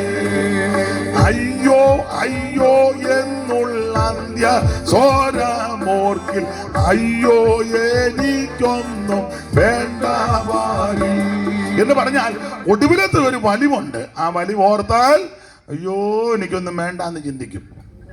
ഒടുവിലത്തെ ഒരു വലിവുണ്ട്, കണ്ടിട്ടുണ്ടോ? പോകുന്ന സമയമാകുമ്പം ഇടുപ്പ് രണ്ടുകൂടെ കൂട്ടിപ്പിടിച്ചു. അന്നേരം പ്രായമുള്ളവരും പരിജ്ഞാനമുള്ളവർ പറയും പോകാറായി. അന്ന് ഈ ഇടുപ്പ് രണ്ടുകൂടെ പിടിച്ചൊരു വലിവ് പോകാറായി. അപ്പൊ അയ്യോ അയ്യോ എന്നുള്ള ഒടുവിലത്തെ വലിവ് ഓർത്താൽ അയ്യോ എനിക്കൊന്നും വേണ്ടാന്ന് ചിന്തിക്കും.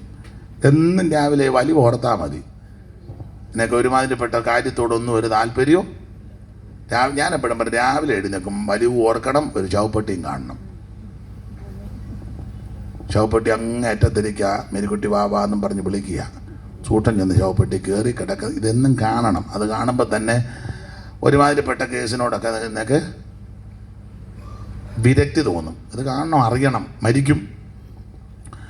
അപ്പോൾ ഒരിക്കൽ മരിക്കുകയും പിന്നെ ന്യായവതിയും ദൈവം മനുഷ്യത്തെ നിയമിച്ചിരിക്കുക. സകല ആൾക്കാരും മരിക്കും, മരണത്തിൽ നിന്ന് ഒഴിയാമതല്ല. അതുകൊണ്ട് ഇന്ന് രാത്രി എനിക്ക് എന്നെ കേൾക്കുന്നവരോട് പറയാനുള്ള പ്രധാന സന്ദേശം, ഞാനും നിങ്ങളുമെല്ലാം ഒരു ദിവസം മരിക്കും. പക്ഷേ മരിക്കുന്നതിന് മുമ്പ്, കണ്ണടയുന്നതിന് മുമ്പ്, മരണത്തിന് തണുത്തകരം വന്ന് തപ്പുന്നതിന് മുമ്പ് സകല ആൾക്കാർ യേശുവിനെ രക്ഷിതാവായി സ്വീകരിക്കണം. മറ്റൊരുത്തനും രക്ഷയില്ല. നാം രക്ഷിക്കപ്പെടുവാൻ ആകാശത്തിന് കീഴിൽ മനുഷ്യരുടെ ഇടയിൽ നൽകപ്പെട്ട ഒരേ ഒരു നാമം, അത് നസറായനാകുന്ന യേശുക്രിസ്തുവിന്റെ പരിശുദ്ധ നാമം. ആ യേശുവിനെ രക്ഷിതാവായി സ്വീകരിക്കണം കണ്ണട എന്നതിന് മുമ്പ്. അതിന് ഇന്ന് രാത്രി ദൈവം നിനക്ക് അവസരം തന്നിരിക്കുക. 5 പൈസ കൊടുക്കണ്ട, കാശ് മുടക്കണ്ട, മൈൽ നടക്കണ്ട, ഭൗതിക വസ്തുക്കൾ ഒന്നും കൊടുക്കണ്ട, കയ്യും കാലും ഒന്നും പൊക്കണ്ട. ഇരിക്കുന്ന കിടത്തിരുന്ന്, കേൾക്കുന്ന കിടത്തിരുന്ന് ഒറ്റ വാക്ക് പറ, എൻ്റെ യേശുവേ, എൻ്റെ കണ്ണടയുന്നതിന് മുമ്പ് എന്നെ രക്ഷിക്കണമേ, എൻ്റെ ഉള്ളത്തിലേക്ക് വരണം, എൻ്റെ പാപത്തെ ക്ഷമിക്കണം, എൻ്റെ രോഗങ്ങളെ സൗഖ്യമാക്കണം, അവിടുത്തെ മകനാക്കി മകളാക്കി എന്നെ തീർക്കണം. ഇന്ന് രാത്രി എന്നെ രക്ഷിക്കണമെന്ന് ആര് കർത്താവിനോട് പ്രാർത്ഥിക്കും, കർത്താവിൻ്റെ നാമത്തെ വിളിച്ചപേക്ഷിക്കുന്ന ഏവനും രക്ഷിക്കപ്പെടും. യേശുക്രിസ്തു ഒരു വിഭാഗത്തിന്റെ, മതത്തിന്റെ, സംഘടനയുടെ, സഭയുടെ ആളല്ല. അവിടുന്ന് മുഴു ലോകത്തിന്റെയും ദൈവമാണ്. ഏത് ജാതിയിലോ മതത്തിലോ കുലത്തിലോ കുടുംബത്തിലോ നിറത്തിലോ നിലവാരത്തിൽപ്പെട്ട വ്യക്തിയാകട്ടെ, കക്ഷിപക്ഷ വർഗ വർണ്ണ വ്യത്യാസം കൂടാതെ സകല ആൾക്കാരെ രക്ഷിക്കാൻ കഴിവുള്ളവനാണ് യേശുക്രിസ്തു. ഇന്ന് രാത്രി എന്നെ കേൾക്കുന്ന പ്രിയരെ, കണ്ണടയുന്നതിന് മുമ്പ് കർത്താവിനെ ഉള്ളത്തിൽ ഏറ്റെടുക്കണം. അതിന് ഇന്ന് രാത്രി ദൈവം അവസരം തരിക. ഒരിക്കൽ മരിക്കും. അപ്പൊ ഒന്ന് മരണം, അധികം വിവരിക്കുന്നില്ല. 2 ന്യായവിധി. 2 ന്യായവിധിയുണ്ട്. ഈ ന്യായവിധി ശിക്ഷാവിധി രണ്ടും രണ്ടാ. ശിക്ഷാവിധി ദൈവമക്കൾക്കില്ല. അതുകൊണ്ട് ഇപ്പോൾ ക്രിസ്തുവേശുള്ളവർക്ക് ഒരു ശിക്ഷാവിധിയില്ല. പക്ഷെ നമുക്കുള്ളത് ന്യായവിധിയാ. ന്യായവിധി ദൈവമക്കൾക്ക് അല്ല, ദൈവമക്കൾക്ക് ഉള്ളല്ലോ ന്യായവിധി. അല്ലാത്തവർക്ക് ശിക്ഷാവിധിയാ. നമുക്ക് ന്യായവിധിയാ. എന്തുവാ ഈ ന്യായവിധി? പേര് കേൾക്കുമ്പോൾ ന്യായമായ വിധി, അതായി ന്യായവിധി. ചിലക്കങ്ങ് പേടിയാ ന്യായവിധി എന്ന് പറയുമ്പോൾ. അമേ ന്യായവിധി എന്ന് പറഞ്ഞാൽ ന്യായമായ വിധി, അത്രേ ഉള്ളു ന്യായവിധി. എന്നെ ചൊല്ലിപ്പെടുത്തരുത്, ഇവിടെ അങ്ങനെ നിൽക്കട്ടെ, അതും ചൂച്ചേട്ടൻ കേൾക്കട്ടല്ല. ഇപ്പം എന്നാ ചെയ്യുന്നത്? കല്ലെടുത്തെറിഞ്ഞ് അത് കിടന്ന് പിന്നെ അലയ്ക്കും, പിന്നെ പ്രശ്ന. അപ്പൊ ശ്രദ്ധിച്ചേ, ന്യായവിധി ന്യായമായ വിധി. അവനവന് ശരീരത്തിരിക്കുമ്പോൾ ചെയ്യുന്നത് നല്ലതാകലും തീയതാകലും അതിന് തക്കവണ്ണം പ്രാപിക്കേണ്ടതിന് നാം എല്ലാവരും ക്രിസ്തുവിന്റെ, ഒന്ന് ഉറക്കം പറ, ക്രിസ്തുവിന്റെ മുൻപിൽ നിന്ന് ന്യായം പറഞ്ഞിടുവാൻ, ക്രിസ്തുവിന്റെ മുൻപിൽ നിന്ന് ന്യായം പറഞ്ഞിടുവാൻ പാപ്പ ബിഷോപ്പന്മാരും മെത്രാന്മാരച്ഛന്മാരും നാസ്തികരും എല്ലാ ആസ്തികരും ന്യായം വിധിച്ച് തള്ളും മഹാദൈവം. ദുഷ്ടനെ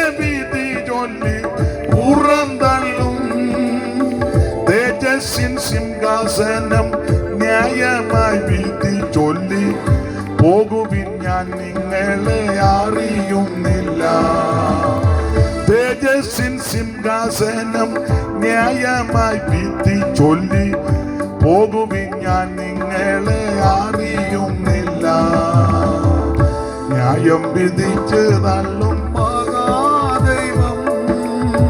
യവനായ കൂട്ടങ്ങളും കത്തോലിക്കരുമെല്ലാം, യവനായ കൂട്ടങ്ങളും കത്തോലിക്കരുമെല്ലാം, യാക്കോബ്യർ മർത്തോമ്യരും പ്രൊട്ടസ്റ്റ് സംഘങ്ങളും തേജസ്സിൻ സിംഹാസനിൽ നിന്നിടും നേരം.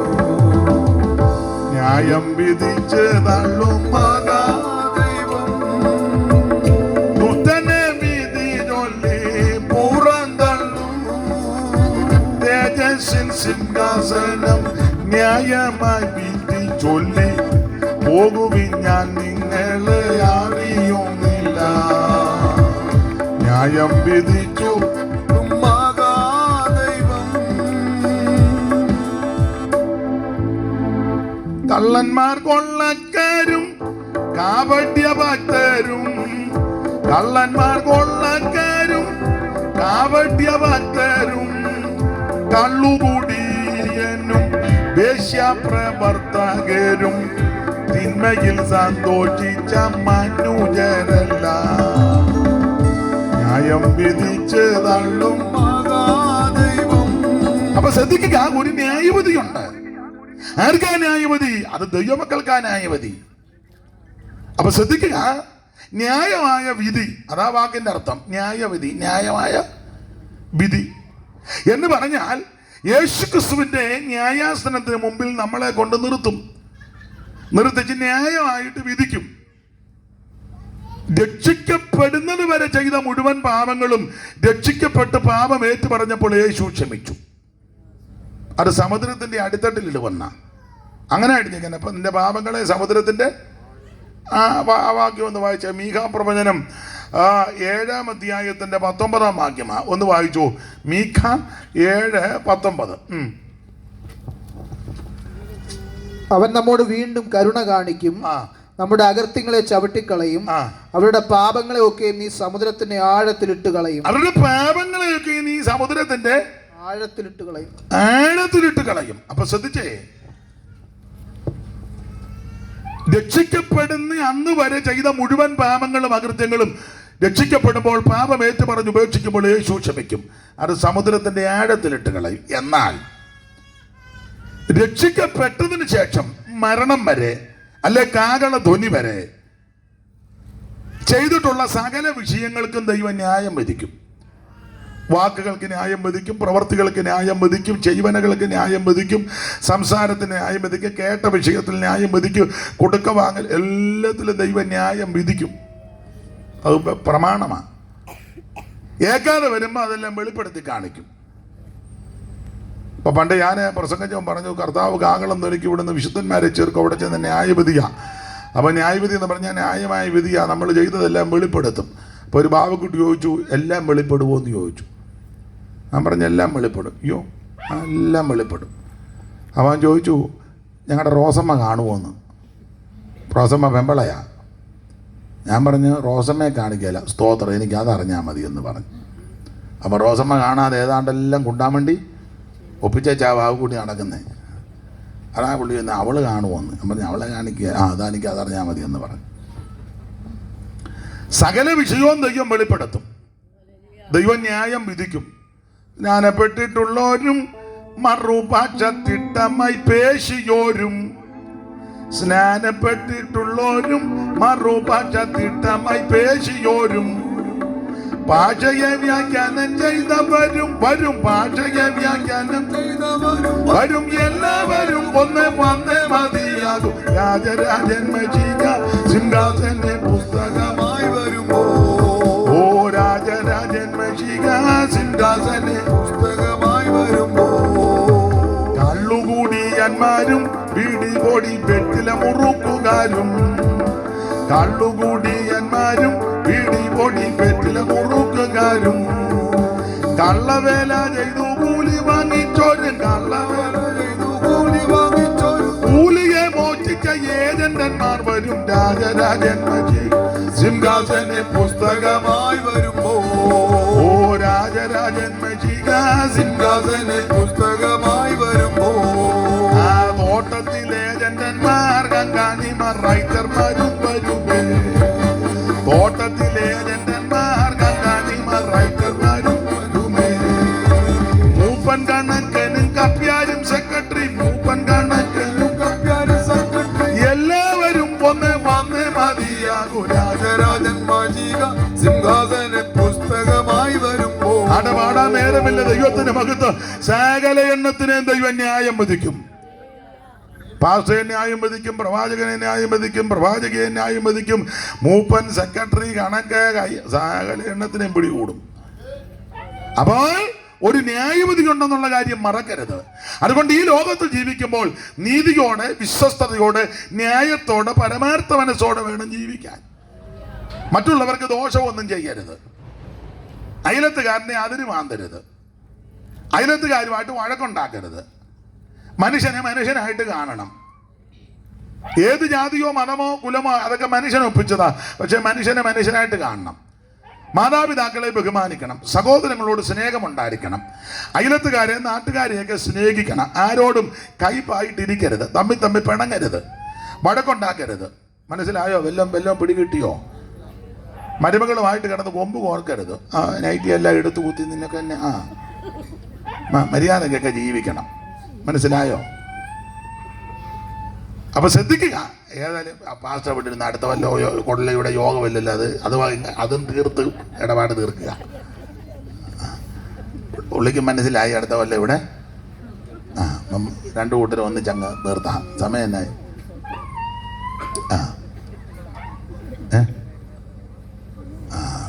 മതി. അപ്പൊ ശ്രദ്ധിക്കുക. സകല ആൾക്കാരെയും ദൈവം ന്യായം വിധിക്കും. അതുകൊണ്ട് ദൈവമക്കളോട് പറയാം, സംസാരം ശ്രദ്ധിക്കണം, ചെയ്വനകൾ ശ്രദ്ധിക്കണം, ഇടപാടുകൾ ശ്രദ്ധിക്കണം, സഹകരണം ശ്രദ്ധിക്കണം. വാക്കുകളെ വരെ ദൈവം പിടിച്ച് ന്യായം വിധിക്കും. മൂഢാന്ന് പറഞ്ഞാൽ അറിയാമല്ലോ, നിസാരാന്ന് പറഞ്ഞാൽ അറിയാമല്ലോ. ആകയാൽ സകല ആൾക്കാരും വളരെ ഭയത്തോടെ വേണം ദൈവത്തെ സേവിക്കാൻ. ഒരു ന്യായവിധിയുണ്ട്. ന്യായമായി വിധിച്ചാ പ്രതിഫലം തരുന്നത്. അധികം വിവരിക്കുന്നില്ല. ഒന്ന്, മരിക്കും. രണ്ട്, ഒരു ന്യായവിധിയുണ്ട്. ദൈവത്തിന് മഹത്വം. ന്യായവിധി എന്ന് പറഞ്ഞാൽ ന്യായം വിധിച്ചേച്ച് അതിൻ്റെ കൃത്യമായ പ്രതിഫലം തരും. ദുഷ്ടന്മാരെയും ദൈവം ന്യായം വിധിക്കും. ആ ന്യായവിധിയിൽ അറിയാം ആരൊക്കെ എങ്ങനെ ജീവിച്ചെന്ന്. അതുകൊണ്ട് ഇന്ന് രാത്രി എന്നെ കേൾക്കുന്ന പ്രിയപ്പെട്ടവരോട് പറയാം, നേരോടും വിശ്വസ്തയോടും ചൊവ്വോടുമൊക്കെ എല്ലാവരും ജീവിച്ചോണം. ദൈവത്തിൻ്റെ മഹത്വം. ഇല്ലെങ്കിൽ നരകത്തിനകത്ത് പോവും. വേറെ പുസ്തകം പഠിപ്പിക്കുന്ന തീപ്പൊയ്ക്ക എന്നൊക്കെയാണ് പറയുന്നത്. തീപ്പൊയ്ക്ക അങ്ങനെ എഴുതിയേക്കുന്നത്. എങ്ങനെ? തീപ്പൊയ്ക്ക, നരകം. ചൊല്ലി പറയുന്ന നരകം ഒന്നുമില്ലെന്നാ പറയുന്നത്. വേറെ പുസ്തകം പഠിപ്പിക്കുന്നതും അതങ്ങനെ തന്നെ വിശ്വസിക്കുന്ന നരകമുണ്ട്. സ്തോത്രം. ആ യെശയ്യാ പ്രവചനം 14:9 വായിച്ചേ. 9 മുതൽ യെശയ്യാവ് 14:9 മുതൽ വായിച്ചേ. പെട്ടെന്ന് വാക്യം വായിച്ചു വിടുന്നേ ഉള്ളൂ.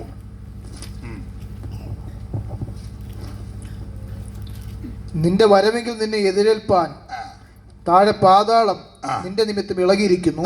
നിന്നെ എതിരേക്കാൻ പാതാളം ഇളകി നിൽക്കുക, വേചനം കൊണ്ടിയെല്ലാം വേണ്ടി. അത് നിന്നെ ചൊല്ലി സകല ഭൂപാലന്മാരുമായ പ്രേതന്മാരെ ഉണർത്തുകയും ജാതികളുടെ സകല രാജാക്കന്മാരെയും സിംഹാസനത്തിൽ നിന്ന് എഴുന്നേൽപ്പിക്കുകയും ചെയ്തിരിക്കുന്നു. അവരൊക്കെയും നിന്നോട്, നീയും ഞങ്ങളെ പോലെ ബലഹീനനായോ, നീയും ഞങ്ങൾക്ക് തുല്യനായി തീർന്നുവോ എന്ന് പറയും. നിന്റെ ആഡംബരവും വാദ്യഘോഷവും പിന്നെ പാതാളത്തിലേക്ക് ഇറങ്ങിപ്പോയി. പിന്നെ നിന്റെ കീഴെ പുഴുക്കളെ വിരിച്ചിരിക്കുന്നു.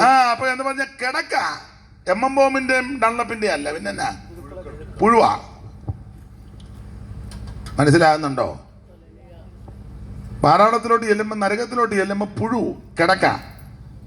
ഇതിൻ്റെ കാര്യമുണ്ട്. ഇടയ്ക്കിടയ്ക്ക് പൊങ്ങയും താഴെ ഞാൻ പുഴു ഇങ്ങനെ കിടന്ന് മമ്മയെടുക്കുന്ന പുതിയ മെത്തയാന്നല്ലോടി. നല്ല പുഴുവിൻ്റെ പുറത്താണ് വീടാൻ പോകുന്നത്. അവ പുഴു കിടക്കയായിരിക്കും. പിന്നെ പുഴു കിടക്കയായിരിക്കും. പിന്നെ കൃമികൾ നിനക്ക് പുതപ്പായിരിക്കും. നമ്മുടെ പുതപ്പ് കമ്പിളി പുതപ്പൊന്നുമല്ല. ഇപ്പൊ തള്ള കിടന്ന് വടക്ക ആരാടി എൻ്റെ പുതപ്പെടുത്തോണ്ട് വലിയ ബഹളമാണെന്നറിയാമോ? അവിടെ ചെല്ലുമ്പം കൃമിയാണ്. വല്ലതും മനസ്സിലാകുന്നുണ്ടോ? പുഴുമത്തെ കൃമി പുതപ്പും നല്ല സുഖമായിരിക്കും. ദൈവത്തിന് മകത്ത്. എല്ലാ ഭാഗവും ഞാൻ എടുക്കുന്നില്ല. 66:24 വായിച്ച യെശയ്യാവ്.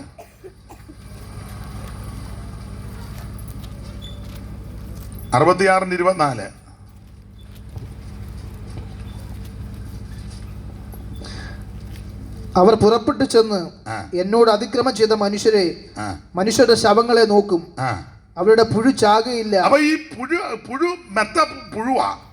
ഈ പുഴു തൊട്ട് യാഗത്തുമില്ല. മനസ്സിലാകുന്നുണ്ടോവല്ലോ? എല്ലാ ഭാഗവും എടുക്കുന്നില്ല. ഇപ്പൊ നിങ്ങൾ തന്നെ ഇപ്പൊ ചിന്തിക്കുക, അയാൾ വന്നപ്പം മുതൽ മരിക്കുന്ന കാര്യവും നരകത്തിന്റെ കാര്യമായി പറയുന്നെന്ന്. ഇതല്ലേ പറയേണ്ടത്? അതിനാ നിത്യമരണത്തിൽ അകപ്പെടരുത്, നരകത്തിൽ ചെന്ന് വിടുകയും ചെയ്യരുത്. അതിനൊറ്റ മാർഗമേ ഉള്ളൂ, യേശുവിനെ രക്ഷിതാവായി സ്വീകരിച്ച് വിശ്വസ്തരും വിശുദ്ധരുമായിട്ട് ജീവിക്കണം. നരകാഗ്നിയിൽ നരരാകുലരായി എരിയാനിടയാകരുതായതിനായി, നരകാഗ്നിയിൽ നരരാകുലരായി എരിയാനിടയാകരുതായതിനായി ചൊരിയുന്നവനിൽ ദുരിതങ്ങളെ ശേഷം കാരുണ്യ ഏതുമോർത്ത കുരിശും നിച്ച തോളിലെടുത്തൊരുവൻ ഗിരിമേൽ കരേറി പോകുന്ന കാഴ്ച കാണി, കുരിശും നിച്ച തോളിലെടുത്തൊരുവൻ ഗിരിമേൽ കരേറി പോകുന്ന കാഴ്ച കാണി. അപ്പൊ ശ്രദ്ധിക്കുക, മർക്കോസ് 9:24 വായിച്ചേ. നമുക്ക് അറിവുള്ള വാക്യം ആങ്കിലും ഒന്ന് വായിച്ചോ. മർക്കോസ് 9:24. ബാലന്റെ അപ്പൻ ഉടനെ നിലവിളിച്ചു. 49. മർക്കോസ് 9:49. അവരുടെ പുഴു ചാകുന്നില്ല, അവരുടെ പുഴു ചാകുന്നില്ല, തീ കെടുന്നതുമില്ല. പിന്നെ എല്ലാവരും തീ കൊണ്ട് ഉപ്പിടും. ഉപ്പുമാങ്ങായിട്ട് വെച്ചതുപോലെ ഇരിക്കും. മനസ്സിലാകുന്നുണ്ടോ വല്ലോ? തീ കൊണ്ട് ഉപ്പിട്ടവിടെ എന്നാ ഞാൻ പോകുകയല്ല. സകല എണ്ണത്തിനെയും, ദൈവത്തെ വിളിക്കാത്ത സകല എണ്ണത്തിനെയും, ദൈവത്തെ ആരാധിക്കുന്ന സകല എണ്ണത്തിനെയും തീ കൊണ്ട് ഉപ്പിടും. പുഴു ചാകുന്നില്ല, തീ ഒട്ട് കെടുന്നുമില്ല. പുഴുവാ മെത്ത, കൃമിയാ പുതപ്പ്. ബാക്കി വാക്യങ്ങളെല്ലാം എടുപ്പിക്കുന്നില്ല. ഗന്ധകം കത്തുന്ന തീ പൊയ്ക, അത് രാപകല. അവിടെ ദണ്ഡനമാ, കരച്ചില്, പല്ലുകിടി, ഇതെല്ലാം പ്രശ്നങ്ങളാണ്. ഇത് ലാഘബുദ്ധി എടുക്കരുത്, നിത്യനരകത്തിൽ ചെന്ന് പെടരുത്. അതിനുള്ള കാര്യമായി പറഞ്ഞത് യേശുവിനെ രക്ഷിതാവായി സ്വീകരിക്കണം. യേശു നിന്നെ രക്ഷിക്കും, യേശു നിന്നെ വിടുവിക്കും. കെടാത്ത തീയിൽ നിന്നും ചാകാത്ത ആ പുഴുവിൻ്റെ പിടിയിൽ നിന്നും രക്ഷിക്കാൻ കഴിവുള്ളവനാണ് യേശു ക്രിസ്തു. ദൈവത്തിന്റെ മകത്ത്. അപ്പോൾ ഓടിച്ചവസാനിപ്പിക്കുക. 1, ഒരിക്കൽ മരിക്കും. 2, ഒരു ന്യായവിധി ഉണ്ട്. 3, യേശു ക്രിസ്തു വീണ്ടും വരും. 28 വാക്യം 9:28.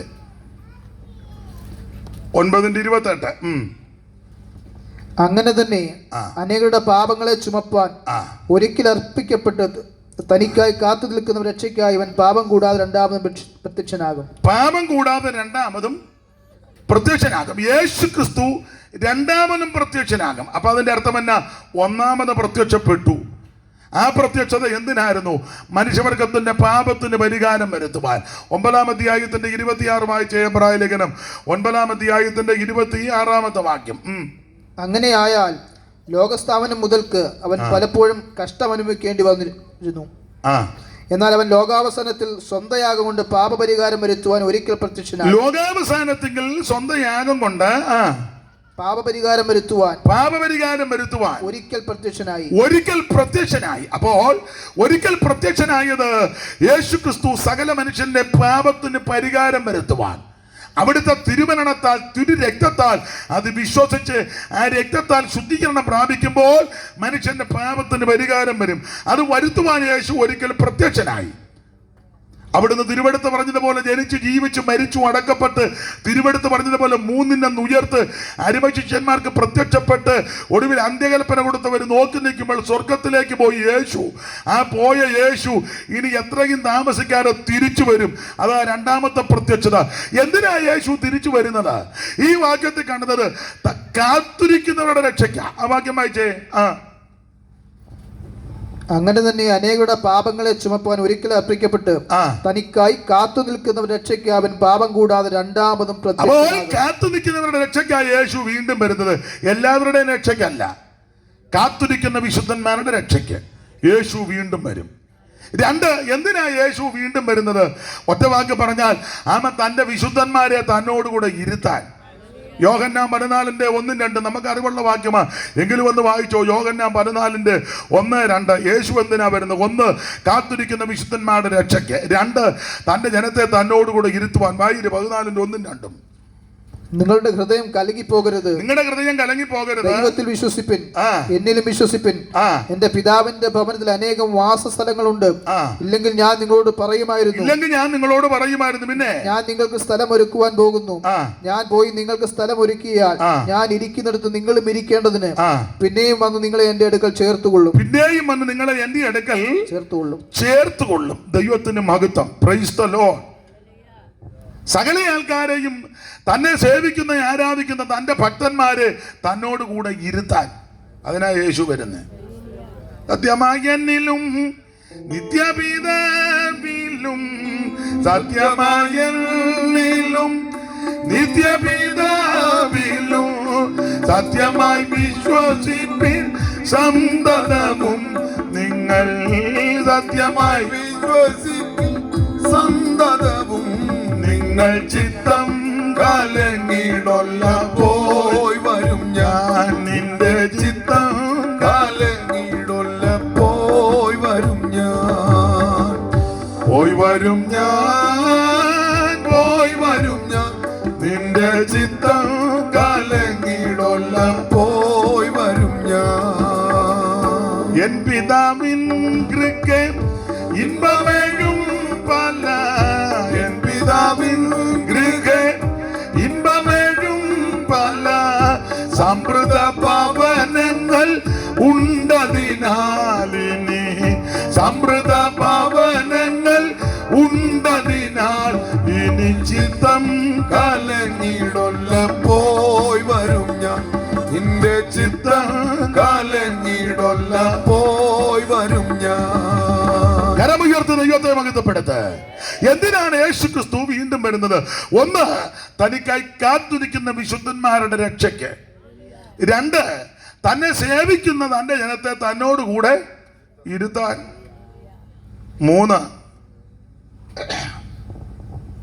സകല ശത്രുക്കളെയും കാൽക്കീഴാക്കാൻ. ആ 15:27 ഒന്ന് വായിച്ചോ. കൊരിന്ത്യർക്ക് എഴുതിയ 1-ാം ലേഖനം 15:27.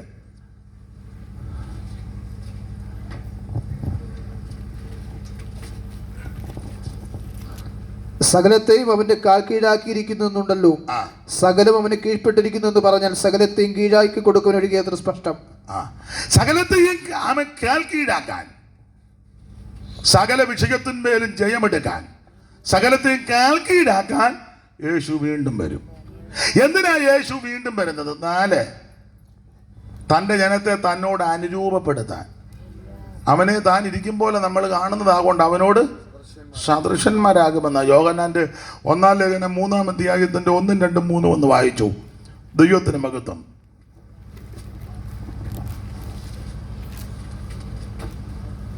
പെട്ടെന്ന് വായിച്ചു, നിർത്താൻ പോവുക.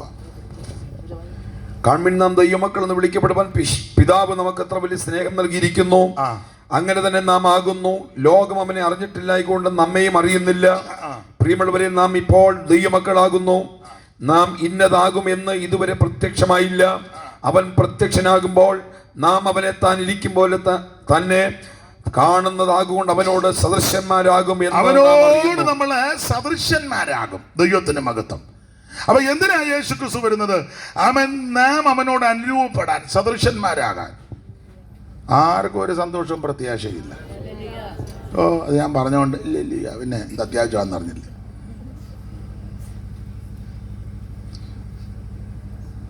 ഒരു പ്രത്യാശയില്ല. ഇതിപ്പോൾ കണ്ടിട്ട് പുള്ളി വരുവോ പോവുകയോ എന്തെങ്കിലും ചെയ്തോട്ടെ, പാസ് പെട്ടെന്ന് നിർത്തി, ഞങ്ങൾക്ക് വീട്ടിൽ പോകണം. എന്തിനാണ് യേശു ക്രിസ്തു വീണ്ടും വരുന്നത്? ഇതൊക്കെ അതിലെ വിഷയം. ഒരു കാര്യം കൂടെ പറഞ്ഞങ്ങ് നിർത്താം. അത് നമുക്ക് എല്ലാം പ്രത്യാശയ്ക്കാം.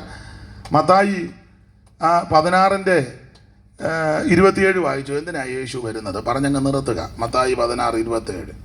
എന്തിനാ യേശു വരുന്നത്? മനുഷ്യപുത്രൻ തന്റെ പിതാവിന്റെ മഹത്വത്തിൽ തന്റെ ദൂതരുമായി വരും. മനുഷ്യപുത്രൻ തന്റെ മഹത്വത്തിൽ തന്റെ ദൂതന്മാരുമായിട്ട് വരും. അപ്പോൾ അവൻ ഓരോരുത്തരും അവനവന്റെ പ്രവൃത്തിക്ക് തക്കവണ്ണം പകരം നൽകും. പ്രതിഫലം തരാനാ യേശു വരുന്നത്.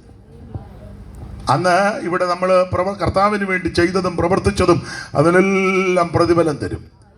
ഒരു ഗ്ലാസ് പച്ചവെള്ളം കൊടുത്താൽ അതിനും പ്രതിഫലമുണ്ട്. ആ പഴയ ഉപദേശിമാർ പറയുന്നത് ഞാനൊന്നുകൂടെ ആവർത്തിച്ച് കടമെടുക്കുക.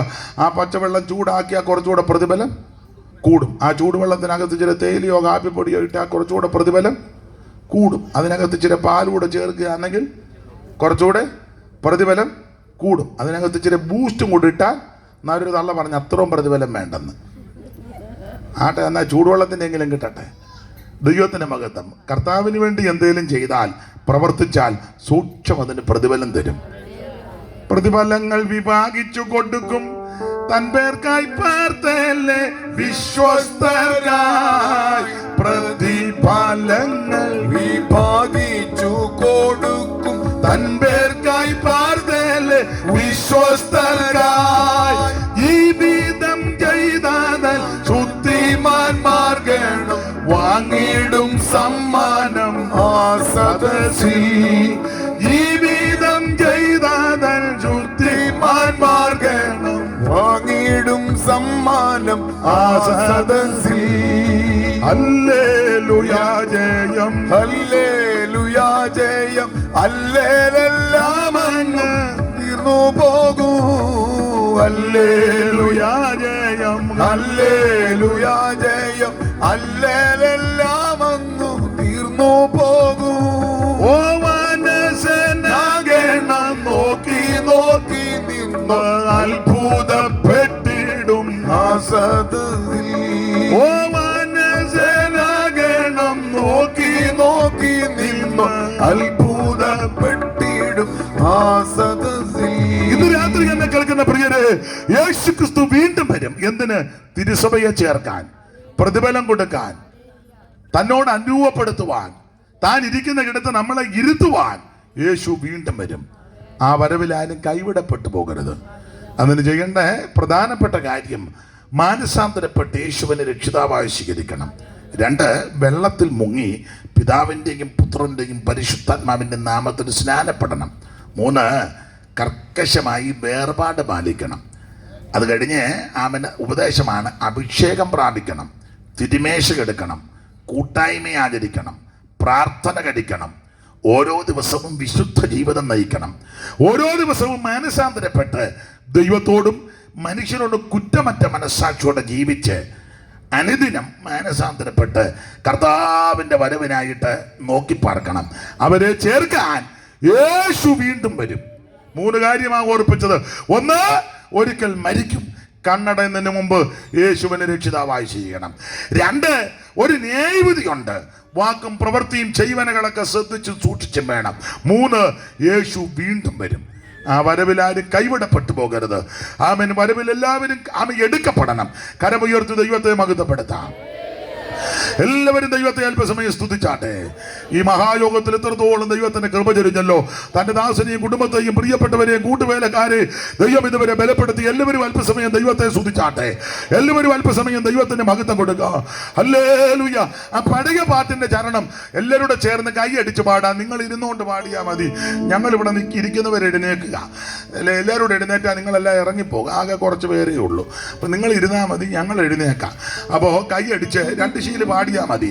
കർത്താവ് തൻ ഗംഭീരനാദത്തോടും പ്രധാന ദൈവ ദൂതർശബ്ദത്തോടും, കർത്താവ് തൻ ഗംഭീരനാദത്തോടും പ്രധാന ദൈവ ദൂതർശബ്ദത്തോടും സ്വർഗത്തിൽ നിന്നിറങ്ങി വന്നിടുന്ന, സ്വർഗത്തിൽ നിന്നിറങ്ങി വന്നിടുന്ന എത്രയോ സന്തോഷം, എത്രയോ സന്തോഷം, എത്രയോ സന്തോഷം മധ്യാകാശത്തിൽ, എത്രയോ സന്തോഷം, എത്രയോ സന്തോഷം, എത്രയോ സന്തോഷം മധ്യാകാശത്തിൽ.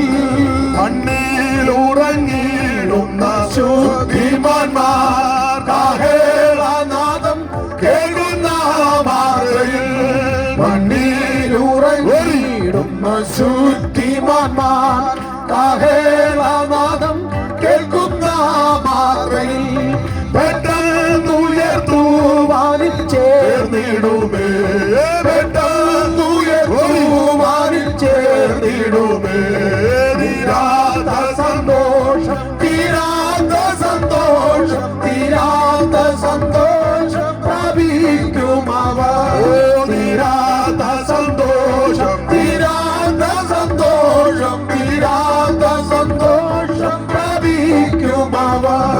രാജത്വം പ്രാപിച്ചുടൻ ഭൂതലത്തിൽ ആയിരമാണ്ട് വാഴൻ വന്നിടുമ്പോൾ. രാജത്വം പ്രാപിച്ചുടൻ ഭൂതലത്തിൽ ആയിരമാണ്ട് വാഴൻ വന്നിടുമ്പോൾ. ശത്രുവംശത്താനെ ബന്ധിക്കുമെന്ന്, ശത്രുവംശത്താനെ ബന്ധിക്കുമെന്ന് വാണിടും ഭൂമിയിൽ, വാണിടും ഭൂമിയിൽ, വാണിടും ഭൂമിയിൽ രാജാധിരാജൻ. വാണിടും ഭൂമിയിൽ, വാണിടും ഭൂമിയിൽ, വാണിടും ഭൂമിയിൽ രാജാധിരാജൻ. കർത്താവ് തൻ ഗംഭീരനാദത്തോടും പ്രധാന ദൈവ ദൂതശബ്ദത്തോടും, കർത്താവ് തൻ ഗംഭീരനാദത്തോടും പ്രധാന ദൈവ ദൂതശബ്ദത്തോടും സ്വർഗ്ഗത്തിൽ ഇറങ്ങി വന്നിടുമ്പോൾ, സ്വർഗ്ഗത്തിൽ നിന്നിറങ്ങി വന്നിടുമ്പോൾ എന്തെന്തു സന്തോഷം, എന്തെന്തു സന്തോഷം, എന്തെന്തു സന്തോഷം ഉണ്ടാം അവർക്ക്. എത്രയോ സന്തോഷം, എത്രയോ സന്തോഷം, എത്രയോ സന്തോഷം ആകാശത്തിൽ. എത്രയോ സന്തോഷം, എത്രയോ സന്തോഷം, എത്രയോ സന്തോഷം മധ്യാകാശത്തിൽ. കരമുയർത്തി ഹല്ലേലൂയ പാടാം, ഒരിക്കൽ കൂടി ഹല്ലേലൂയ പാടാം. ഇരിക്കാം. ഇന്ന് രാത്രി ഇവിടെ വന്ന് ദൈവത്തിൻ്റെ വചനം പറയുവാൻ ദൈവം കൃപ നൽകി. എന്നെ ക്ഷണിച്ച ബഹുമാന്യ കർത്തദാസനും ഇതുവരെയും എന്നെ കേട്ടിരുന്ന ബഹുമാന്യരായ എല്ലാ മാതാക്കൾ, പിതാക്കന്മാർ, കുഞ്ഞുങ്ങൾ, സഹോദരി സഹോദരന്മാർ, സമീപവാസികൾ, സ്ഥലവാസികൾ, ശബ്ദപരിധികൾ ശ്രദ്ധിച്ച ഈ നാട്ടിലെ മാന്യരായ എല്ലാ പ്രിയപ്പെട്ടവർ, ഏവർക്കും ഒരിക്കൽ കൂടി നന്ദി. വിശ്വസ്തരും വിശുദ്ധരുമായി ദൈവത്തെ ഭജിച്ച് നല്ല അവകാശം പ്രാപിപ്പാൻ എന്നെ കേട്ട എല്ലാവർക്കും ദൈവം കൃപ ചെയ്യട്ടെ എന്ന് ഞാനും പ്രാർത്ഥിക്കുന്നു. പരസ്പരം പ്രാർത്ഥനയിൽ ഓർക്കാം, കർത്താവിൻ്റെ വരവിനായിട്ടൊരുക്കാം. ദൈവം എല്ലാവരെയും അനുഗ്രഹിക്കുമാറാകട്ടെ. മൈക്ക് നന്നായിട്ട് വർക്ക് ചെയ്തു, മകനെ ദൈവം അനുഗ്രഹിക്കട്ടെ. ഗായക സംഘത്തിനായിട്ടും ദൈവത്തെ സ്തുതിക്കുന്നു. വാക്യം വായിച്ചു തന്ന കർത്തൃദാസന്മാരെയും ദൈവം അനുഗ്രഹിക്കട്ടെ. ദൈവം നിങ്ങളെ സഹായിക്കട്ടെ. ഇപ്പം ഇനിയും പ്രാർത്ഥിച്ചങ്ങ് ആശീർവാദം പറഞ്ഞിട്ട് വല്ല നോട്ടീസോ അനൗൺസ് ഉണ്ട്, അത് കഴിഞ്ഞ് മതി, അല്ലേ ശാശി